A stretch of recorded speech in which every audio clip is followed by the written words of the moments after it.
নমস্কাৰ আপোনালোক সকলোকে স্বাগতম জনাইছোঁ গোৰ্খা টুডে 24x7ত। দৰ্শকসকল, মই আজি উপস্থিত হৈছোঁ চৰাইদেউ জিলাৰ সাপেখাতী অঞ্চলৰ মছজিদপুৰ এই অঞ্চলত মই উপস্থিত হৈছোঁ, যি নেকি আজি নিৰ্বাচন প্ৰচাৰ এই অন্তিম দিনৰ কাৰ্যসূচী হয়। প্ৰচাৰ চলি থকা বাইদেউ আছে, সাপেখাতী জিলা পৰিষদৰ হয়, প্ৰতিদ্বন্দ্বিতা কৰিছে, কংগ্ৰেছ প্ৰাৰ্থী হয়। আমি পোনপ্ৰথমে বাইদেউৰ লগত দুই এষাৰ কথা পাতিম। নমস্কাৰ জনাইছোঁ আৰু আপুনি মোক এই দুআষাৰ ক'বলৈ সুযোগ দিয়াৰ বাবে ধন্যবাদ জনাইছোঁ। বাইদেউ, আপুনি আপোনালোকৰ প্ৰচাৰ কেনেকুৱা চলি আছে বৰ্তমান? প্ৰচাৰ সুন্দৰ চলিছে।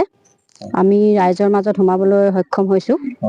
বিশেষ আমি ডাঙৰ সভা নিদিলেও আমি ব্যক্তিৰ বিশেষে প্ৰতিটো চুকে কোণে আমি সোমাবলৈ চেষ্টা কৰিছোঁ আৰু ৰাইজৰ মাজত আমি বিশেষভাৱে সুন্দৰ সঁহাৰি পাইছোঁ ৰাইজৰ। আমি ভোটত জয়যুক্ত হ'ম বুলি আপুনি আশা কৰিছে? এতিয়াও ইকুৱেলটো নকলেও আমি বিপুল ভোটত জয়লাভ কৰিম বুলিয়ে আশা কৰিছোঁ। ৰাইজৰ সঁহাৰি যথেষ্ট পাইছোঁ আমি।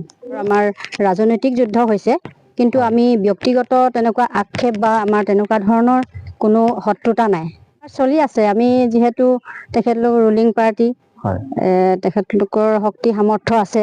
আমি বিনা অস্ত্ৰৰে যুঁজাৰ দৰে আমি লাহে লাহে ৰাইজৰ মাজত এইদৰে সোমাই প্ৰচাৰ চলাই আছোঁ। মই নিজে ভাৰতীয় জাতীয় কংগ্ৰেছ দলৰ ৭ নং জিলা পৰিষদৰ মনোনীত প্ৰাৰ্থী। মই তেনেকুৱা মোৰ অভিজ্ঞতা পোৱা নাই। আমি টকা দি টিকেট লোৱা নাই, দলে আমাক ছাপোৰ্ট কৰিছে, ৰাইজে বিচাৰিছে আৰু দলে সেইমতে আমাক টিকেট দিছে। কিন্তু টকা পইচাৰ খেলা আমি মোৰ নিজৰ অভিজ্ঞতাৰে মই পোৱা নাই। আৰু আমি আপুনি যদি জয়যুক্ত কৰিব, ৰাইজৰ হকে কি কাম কৰিব বাৰু? ৰাইজৰ হকে, ৰাইজৰ উন্নয়নৰ হকে যিবিলাক চৰকাৰী আঁচনি আহে ধৰি লওক, সেইবিলাক আমি পৰিকল্পিতভাৱে ভালকৈ ৰূপায়ণ কৰিবলৈ আমি চেষ্টা কৰিম। আৰু এনেও আমি ৰাইজৰ মাজতেই সদায় থাকোঁ, ৰাইজৰ হৈ আমি সদায় কাম কৰি যাম বুলিয়ে কথা দিছোঁ। সেইবিলাক এনেই আমি অহুকাণে পহুকাণে সামাজিক মাধ্যমত শুনিছোঁ, কিন্তু কিমান দূৰ সত্য সেইটো সময়েহে ক'ব, আমি এতিয়া ক'ব নোৱাৰিম, সেইটো সময়ে ক'ব।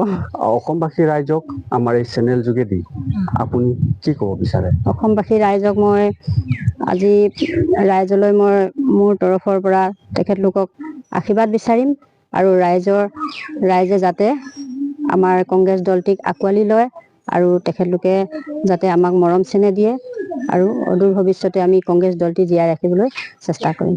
ধন্যবাদ বাইদেউ।